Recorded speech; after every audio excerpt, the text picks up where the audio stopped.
Everyone, welcome back. Dr. Toni Coaches. Welcome to day 2 of the 6-day series on my 6 practical step formula to tame the busyness, boost energy levels, gain that peace of mind, and reduce the mind clutter for the action taker, the impact maker, the busy leader, parenting professional. If you missed day 1, go back and listen to it. I'll put the link below. Day 1 was on taking back control of your schedule. It's a really important one.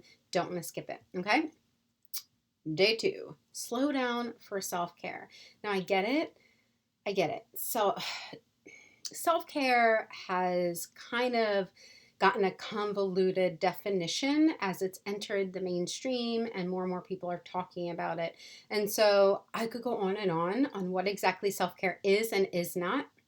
But what I'm going to say here is that I am not referring to luxurious self-care where you do this one expensive thing after pushing yourself for a long time just to feel better in the moment. That doesn't work. I am talking about sustainable, long-term, embedded in your lifestyle self-care. Okay, so I get it. You're busy, and incorporating self-care into your schedule as part of your lifestyle likely feels a bit maybe frustrating. It might feel a bit restrictive. It might feel a bit impossible. It might feel a bit annoying that I'm even saying this is a thing.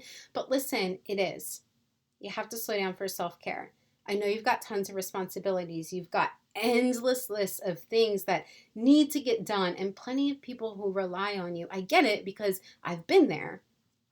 And I mean, I'm busy too, right? I get it. 3 kids, 2 businesses. I get it. You're a leader. You actually care about the impact that you make. So do I. But when I wasn't prioritizing self-care, when my clients weren't prioritizing self-care, we burn out. We experience compassion fatigue. We don't show up as our best selves, okay? So yes, you care about your contribution and you care about doing right. Yes, those are great things. I don't want you to sacrifice that.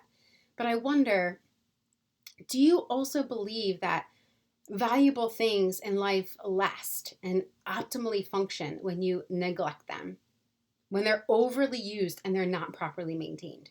Do you believe that valuable things last and function optimally when you neglect caring for them, when they don't get proper maintenance, when they're being overly used and just not tended to?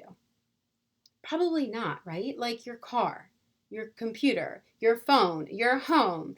Those are all things that you invest time and effort and money into maintaining because you want to sustain them, right? You want them to optimally function in the long run. You want them to last longer. You want them to be able to function well for a long time.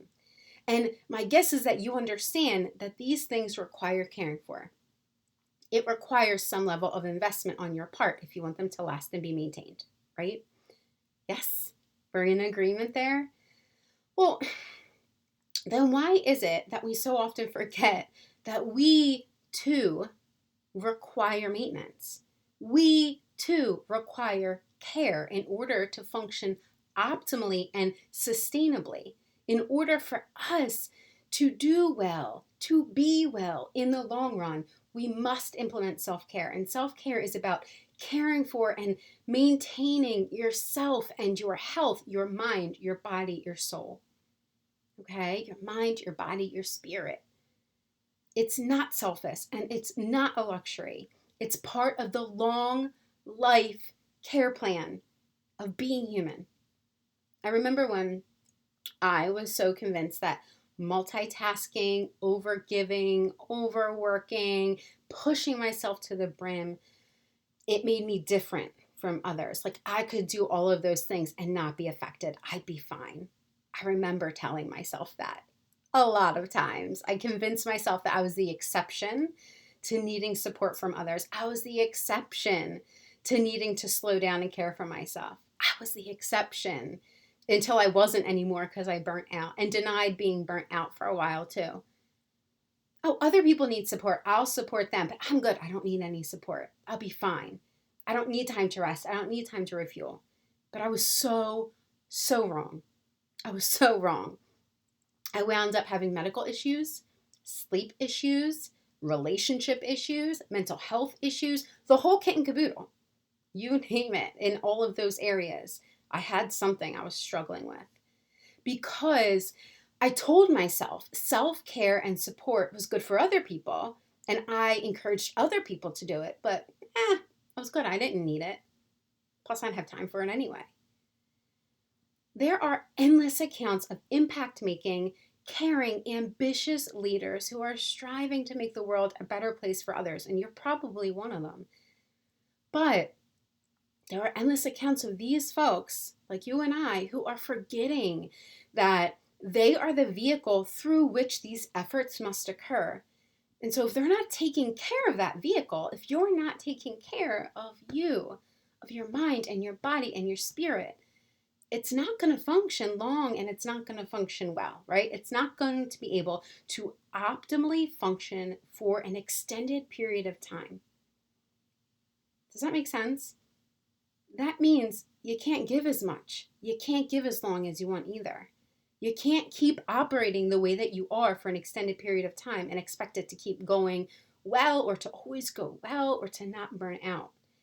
In your messiness and your busyness of life, self-care is necessary. And if you don't want to be selfish, if you're worried that self-care is selfish, if you don't want to take time to refuel and care for yourself because it feels selfish, well, what if I told you that in feeling better, in your mind and your body and your soul, getting the maintenance that they need, you are also then able to give more. You're able to give better. It's true. So here's the question for you today. What is one thing that you are willing to commit to doing, ongoing, to intentionally refuel yourself? One piece of self-care that you're willing to commit to that feels good. And if you're feeling stuck here, I do, of course, have resources for you, as always. You can check out my Stress Less checklist, totally free. I have one for busy moms specifically, and then I have one for the busy professionals, the busy leaders, okay? Grab the one that works for you and check in with it. Check in with yourself and decide if you're going to slow down for self-care. I'll see you back for day 3.